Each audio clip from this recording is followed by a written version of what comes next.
Greetings, folks. It is time to take a look at this. This eMac. I guess we'll call it an eMac G4. Model A1002. As you might be able to tell, it's pretty heavy. I think it weighs something like 50 pounds because it's got the flat glass CRT on the front.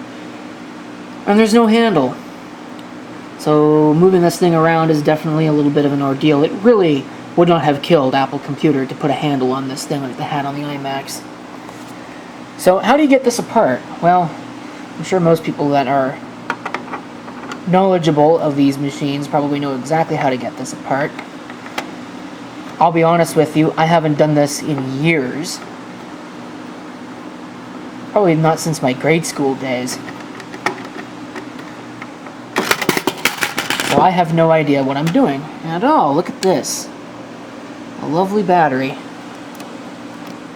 Well, I don't know if I can get that out of there. Oh, I see other problem. Look at that. Nice bulging capacitor. So this door is actually just for the RAM. You can see you can access the RAM there, but we need to go a little bit further into the machine than that. So I guess I'm pulling this cover off. Look at that. I'm going to give Apple Computer a little bit of credit here, in that it's actually not too bad to take the cover off of this thing. I don't see any other capacitors. I wish I did, because it would be nice to see what condition their condition is in. The camera's complaining about the battery again. I don't know how much longer this is going to last, but yeah, there's at least one blown cap on the logic board. But I'm going to have to pull this metal shield off of here, and I don't know how many screws I'm going to have to pull in order to do that. Hopefully not too many. Okay, I want to be clear that this isn't a how-to video, but I've actually looked up how to do this, and this is an involved process. I'm not real thrilled with the idea of how involved this is, but I'm going to have to pull out the fan assembly. We're coming dangerously close to touching the chassis here. The fan, that's got to come out. This has to come out, and I think the other thing that's got to come out is this connector right here. This power connector's got to come off of the power supply. Okay, so I've got to pull two screws here, and then there's one screw there, and I don't know where the other screw is. There should be another screw that I have to pull out on this. There's 4 screws that have to come out, and it might be right there, but that'll have to come out. No, it's right there, I should say, and that will allow me to pull out. Basically, I'm pulling out the fan, and I'm pulling out this little power connector, so it's going to pull the whole bracket that all this stuff is plugged into. Okay, a couple more things. You want to be careful. These 2 screws here and this screw at the top are one type.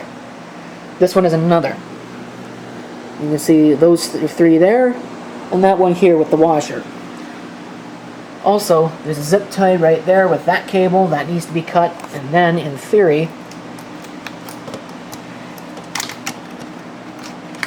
this entire assembly should come out.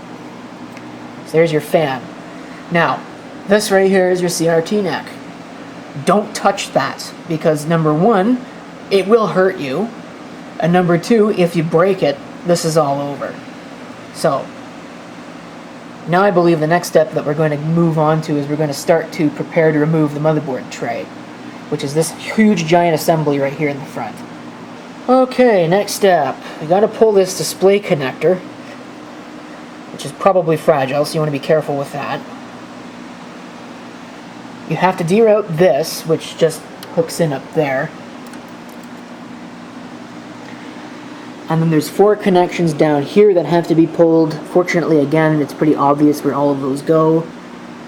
And then there's 9 screws that you got to pull out. There's 2 of them. I know that there's 2 of them down there that are one type, and then I think there's a bunch of others. I think there's like 7 total scattered around the outside of the machine here. that'll have to come out. And then we should be able to pull the motherboard tray.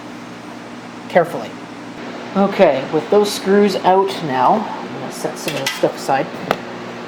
The motherboard tray should come out. Being very careful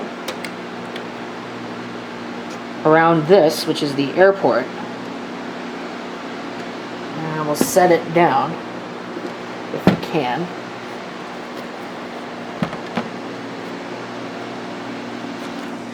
So here you can see there is the motherboard tray. Okay, so this thing rides on a caddy. There's 2 screws that hold it in place there. Then this comes out. Although, of course, first you got to pull the power. Then you got to pull the IDE off the board. And then this comes out, just, usual 4 screws, and that can be replaced.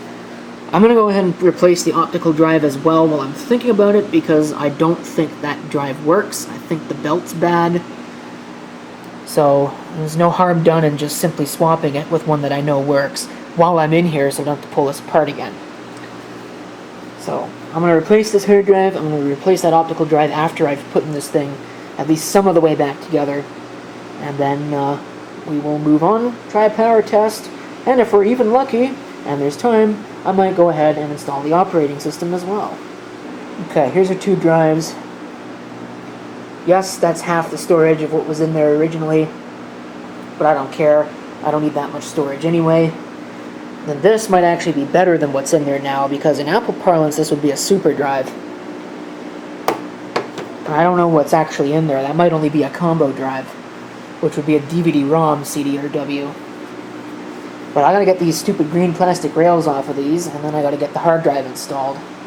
Second verse, same as the first. Put the screws back in, put it back in place, plug everything back in. Of course, you gotta do that before you put the screws in. Of course, plug in and route everything that you've unplugged and derouted. Now I'm actually going to change this optical drive. There's the fan assembly installed exactly the way that it came out. And the new optical drive, of course. And some more swollen capacitors. Yeah, I'll probably have to pull this board out at some point and recap it. Who made those? Let's see if we can find out. HN. Those are Nichicons. So, it was a bad series of those for a while. I see a Suscon cap right there, too. Another quality, not brand. This is your DC down converter right there. Okay, I have the shield back into place. I don't really like this area right here. I think that's a problem, but that's the way it came out, so I don't know. So I'm going to put the shell back on this, which is going to involve hooking this up, and won't that just be fun? And then we'll give this thing a powering-up test. Alright, there we go with the cover back on. The single biggest pain of putting this cover on is this right here. Getting the power button plugged back in. Lining up the screws can also kind of be a little bit of a bear, but it can take a couple of tries, but it's not too difficult to do that part. Now I gotta find a power cord, and we'll see if this thing proceeds straight to the scene of the crash. Or the fire. Maybe even both if I'm really lucky, after all that. Alright, there it is. I'm gonna go ahead and I'm gonna set the camera down here. Not even facing the computer. I need a power cord. Okay, take 2 with a good battery this time on the camera.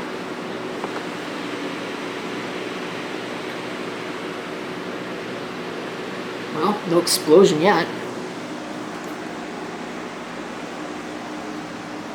Let's see if it goes boom when I hit the power switch on the side, if I can find it.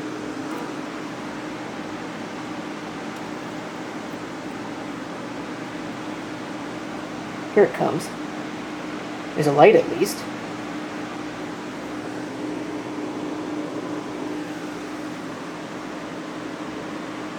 I didn't get a chime out of it. That's a little concerning. There's video. Oops, out of focus video. Come on, camera. You can do it. There we go. Okay, so that's pretty much the end of the video because this thing's got some really serious problems. I don't think the hard drive is spinning up because, like I said, I think that's a ball bearing hard drive, so you should hear it. I don't know what just happened. Oh, we've gone to a blinking question mark. But this drive is completely non-responsive. And, like, I could put the disk in here.